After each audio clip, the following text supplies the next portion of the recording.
Ibu A, seorang perempuan berusia 42 tahun, baru saja kehilangan suaminya akibat serangan jantung mendadak. Ia merasa sangat bersalah karena tidak segera membawa suaminya ke rumah sakit. Klien tampak menangis, suara pelan, dan postur tubuh menunduk. Dalam sesi, ia berulang kali mengatakan bahwa ia gagal menyelamatkan suaminya. Perawat mendekat dengan sikap empatik, duduk sejajar, dan mulai mengajak klien mengekspresikan perasaannya dengan lembut. Kalau saja saya cepat membawanya ke rumah sakit, mungkin dia masih hidup. Ibu merasa bersalah karena terlambat membawanya ke rumah sakit, ya? Ya, saya merasa jadi penyebab kematiannya. Saya bisa mengalami rasa kehilangan yang sangat besar itu, Bu. Saya juga melihat ibu sudah berusaha sebaik mungkin di situasi panik saat itu.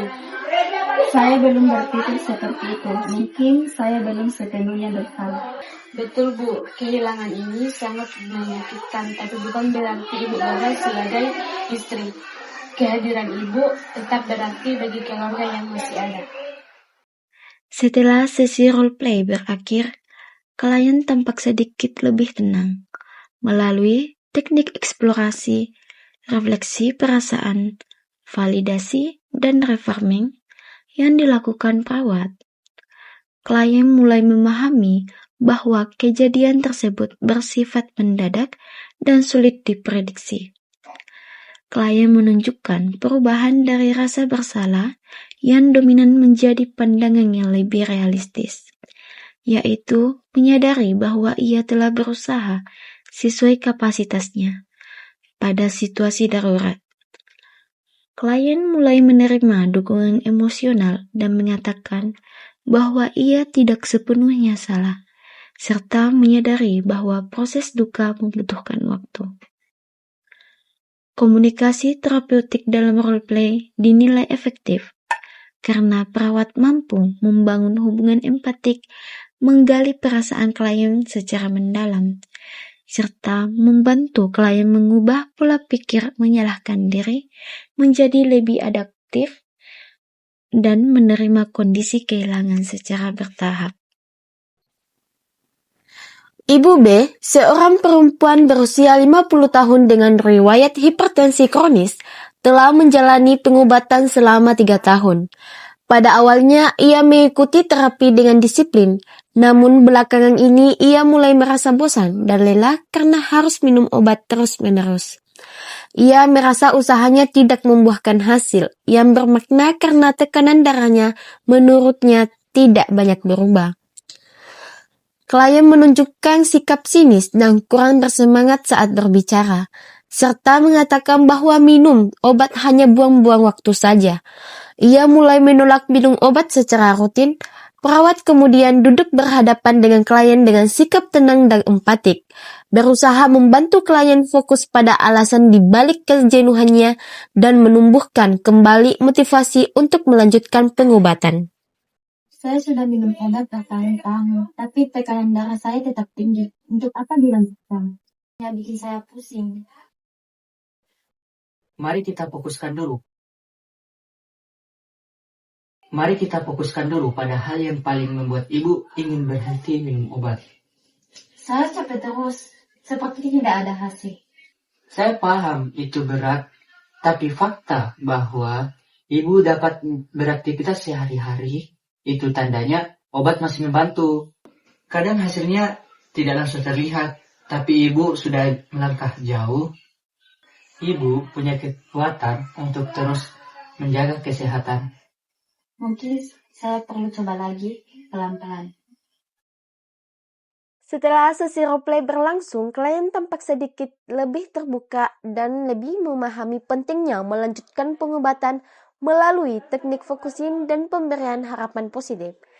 Perawat membantu klien melihat bahwa meskipun hasil pengobatan tidak selalu terlihat secara langsung, obat tetap berperan mencegah komplikasi berbahaya seperti stroke dan serangan jantung. Perawat memberikan penguatan atas usaha klien sejauh ini dan menghindari janji kosong. Pendekatan ini membuat klien merasa dihargai dan usahanya diakui. Klien mulai menyadari bahwa rasa jenuh adalah wajar, tetapi menghentikan pengobatan justru dapat memperburuk kondisi kesehatannya. Pada akhir sesi, klien mengatakan bahwa ia mungkin akan mencoba kembali minum obat secara pelan-pelan dan lebih teratur, menunjukkan adanya peningkatan motivasi. Uce, seorang perempuan berusia 35 tahun, bekerja sebagai staf kantor dengan beban kerja tinggi. Datang dengan keluhan sulit tidur sejak 1 bulan terakhir. Ia mengaku hanya mampu tidur sekitar 3 jam setiap malam karena pikirannya terus-menerus memikirkan pekerjaan, target, dan deadline. Wajahnya tampak lelah, mata cekun, dan sesekali ia memijat pelipisnya sambil menarik napas berat. Klien berkata bahwa pikirannya tidak bisa berhenti. Bahkan saat mencoba tidur, ia merasa lelah secara fisik dan emosional, namun tetap memaksakan diri bekerja karena merasa tanggung jawab dan takut tidak memenuhi standar pekerjaannya. Perawat mendekatinya dengan sikap santai, membangun suasana rileks, dan memulai percakapan dengan sentuhan humor ringan untuk mengurangi ketegangan. Saya sudah sebulan cuma tidur 3 jam tiap malam. Pikiran soal kerjaan terus muncul. Wah, berarti ibu kerja bahkan waktu tidur ya. Kalau begitu perlu bonus lembur waktu mimpi. Sepertinya begitu, Ibu. Humor memang membantu sedikit ya, tapi serius, apa yang sering ibu pikirkan sebelum tidur? Target kantor yang belum selesai. Ibu tampak sangat bertanggung jawab, tetapi tubuh juga perlu istirahat agar bisa bekerja lebih baik. Benar juga, mungkin saya perlu atur waktu untuk istirahat disiplin. Setelah sesi roleplay selesai, klien tampak lebih rileks dan sesekali tersenyum. Humor ringan yang diberikan perawat membuat situasi menjadi lebih nyaman dan mengurangi ketegangan emosional klien. Perawat juga berhasil mengeksplorasi pikiran yang mengganggu tidur klien dan membantu klien menyadari bahwa stres kerja memengaruhi pola tidur secara signifikan.